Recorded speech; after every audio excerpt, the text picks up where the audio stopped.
Hey educators, Deanna Sylvester here. Have you been assembling your portfolio to apply for certification? If so, you probably find that you have most of the materials you need except for video of you actually teaching something. So here's a question. Have you thought about involving your students? You've probably got more than one tech-savvy student in your classroom.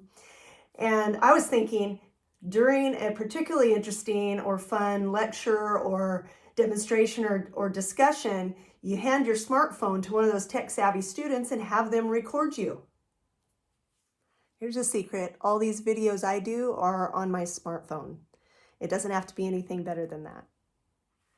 So then once you have several segments, 10 or so minutes long, you can go through and pick the ones you like the best and edit them down so that you have 2 segments between 5 and 10 minutes long. So here are 3 really important things to think about when you're recording your videos. Number 1, don't record in the highest definition. I strongly recommend you record at 720 HD and not 1080 HD, which is the high definition that most smartphones are defaulted at. So change it to the lower 720 HD, because in the application submission portal, there's a file size limit. Each file can't be larger than 400 megabytes.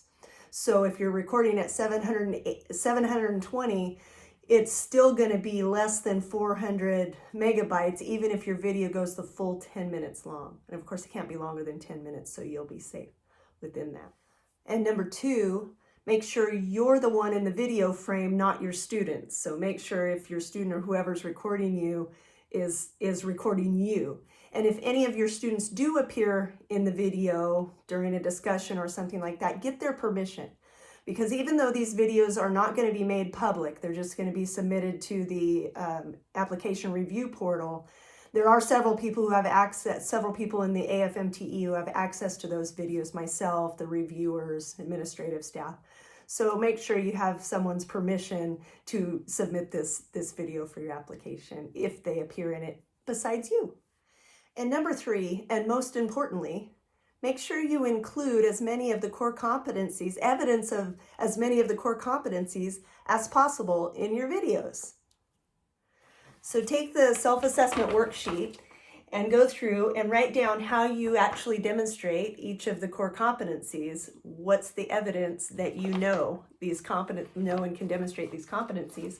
And then look through and see how many of those can be put in a video form, can be demonstrated through a video. So for example, let's say you wanted to demonstrate standard number 3. Can you show that you know about learning environments that support individual and collaborative learning? How would you do that in your video? Can you encourage positive social interaction, active engagement, self-motivation? Those things would, in your video, if you demonstrate those, that would show that you meet standard 3. If you wanted to demonstrate standard 5, you'd want to use different perspectives to engage learners in critical thinking and creativity. So how would you do that?